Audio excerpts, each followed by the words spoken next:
Pemirsa, kekerasan seksual dan penganiayaan sadis mertua terhadap menantu terjadi di Kecamatan Angkola Sangkunur, Tapanuli Selatan, Sumatera Utara. Menurut Komnas Perlindungan Anak Tapanuli Selatan, termasuk daerah darurat kejahatan seksual. Polres Padang Sidempuan telah menangkap 3 tersangka pelaku kekerasan seksual dan penganiayaan sadis di Kecamatan Angkola Sangkunur, Tapanuli Selatan, Sumatera Utara. Ketiga tersangka adalah suami, mertua laki-laki, dan mertua perempuan korban yang kini ditahan di Polres Padang Sidempuan. Terungkapnya kasus ini berawal dari beredarnya video amatir berdurasi sekitar 7 menit. Video yang direkam warga sekitar ini menggambarkan seorang wanita yang diikat di pohon kelapa tanpa busana. Peristiwa yang perlu melibatkan peran serta masyarakat karena kasus kejahatan di Tapanuli Selatan, termasuk juga di Kota Padang Sidempuan itu sudah masuk dalam taraf darurat kejahatan seksual.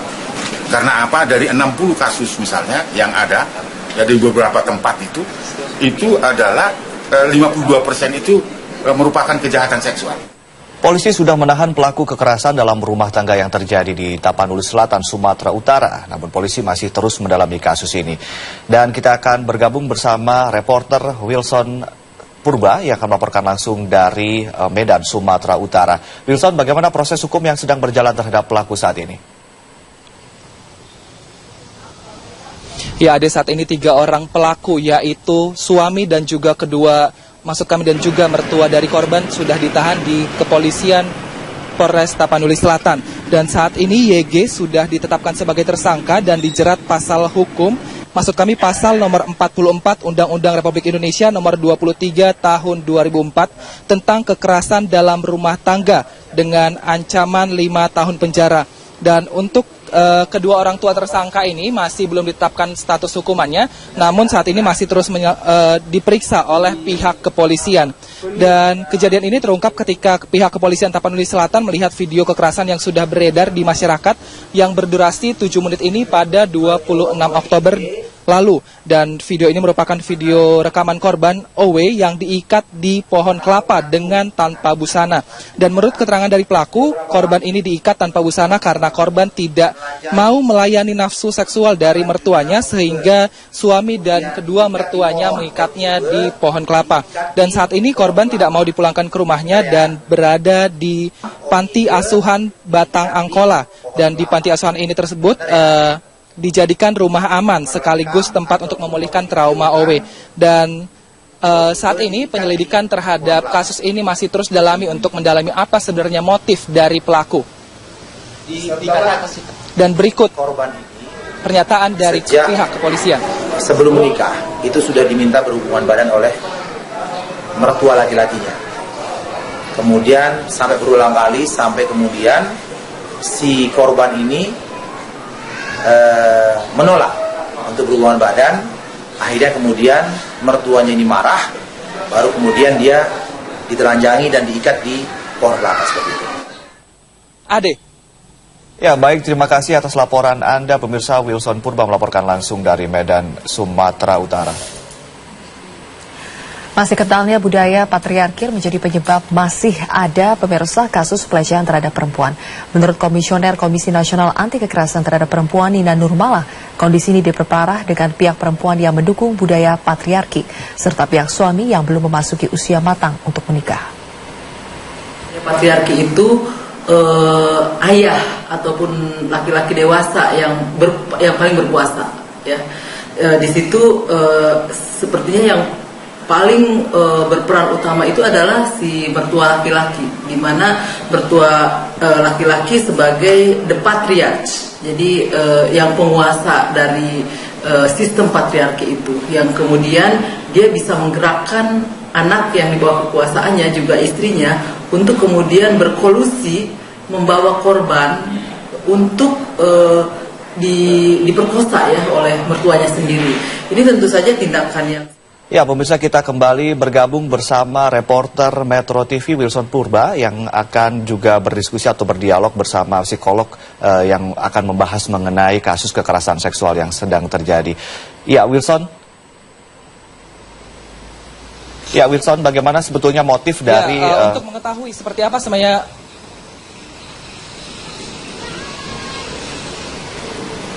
Ya, silakan, Ade, untuk Ruslan. mengetahui seperti apa sebenarnya motif dari terpelaku mengenai kasus ini sehingga dan juga melibatkan dari kedua orang tuanya, bersama saya sudah ada Profesor Badarudin yang merupakan profesor sosiolog dari USU.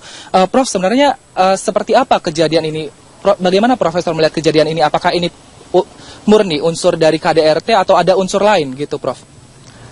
Kalau saya melihat kejadian ini merupakan krisis moral yang sangat luar biasa yang terjadi di masyarakat kita dewasa ini, khususnya yang terjadi di Tapanuli Selatan ini. Kalau kita melihat sebenarnya fenomena ini merupakan salah satu gambaran bagaimana otoriter yang terjadi pada orang tua. Karena kalau kita lihat misalnya ini kan diinginkan oleh orang tuanya gitu ya, bukan sebenarnya semata-mata keinginan dari si anak, tapi si anak yang merasa takut ya, tidak bisa memenuhi keinginan dari orang tuanya sehingga dia memaksa istrinya. Dan ini barangkali gambaran sebenarnya bagaimana masyarakat kita yang ada di sekitarnya juga, walaupun kalau kita lihat dari desa yang terjadinya kelakuan ini, kejadian ini masih termasuk daerah yang agak jauh dari jangkauan masyarakat dan orangnya tidak banyak. Gambaran juga sebenarnya bahwa kontrol sosial masyarakat kita itu juga sudah sangat lemah dewasa ini gitu ya. Walaupun misalnya kalau kita lihat dari video online yang ditayangkan, ya ada juga orang-orang yang mengetahui peristiwa itu namun tidak terus dilaporkan misalnya kepada pihak yang berwajib.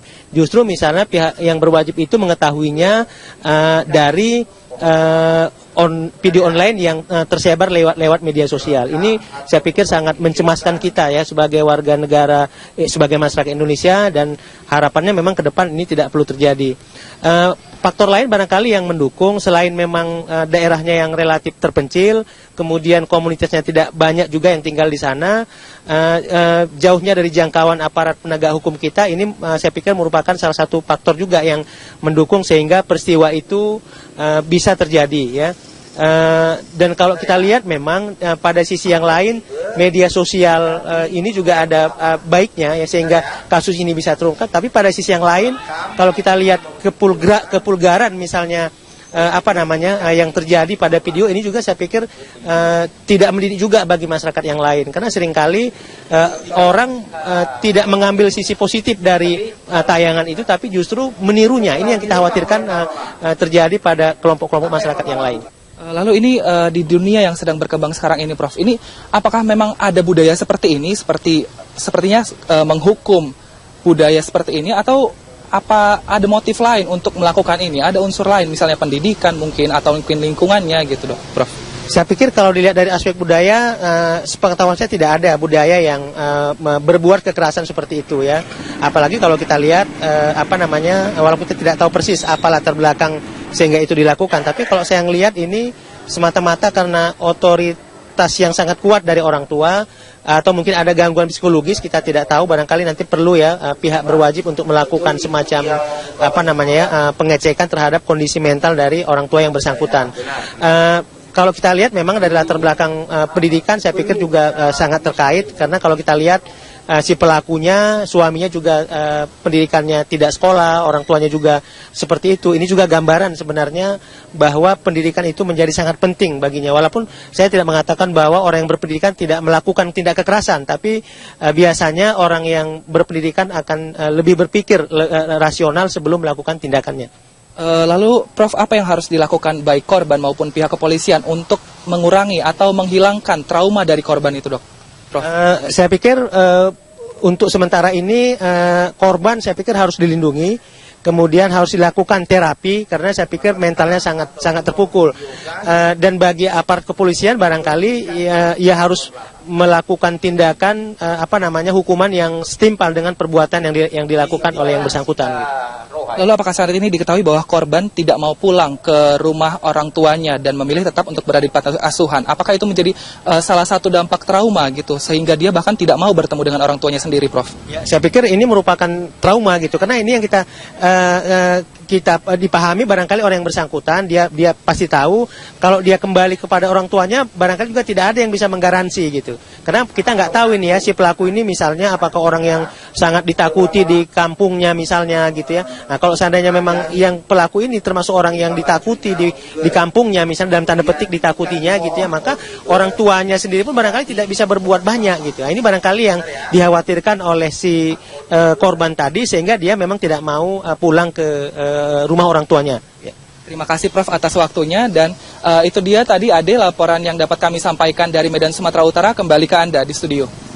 Iya, baik, terima kasih atas laporan Anda. Wilson Purba melaporkan langsung dari Medan, Sumatera Utara.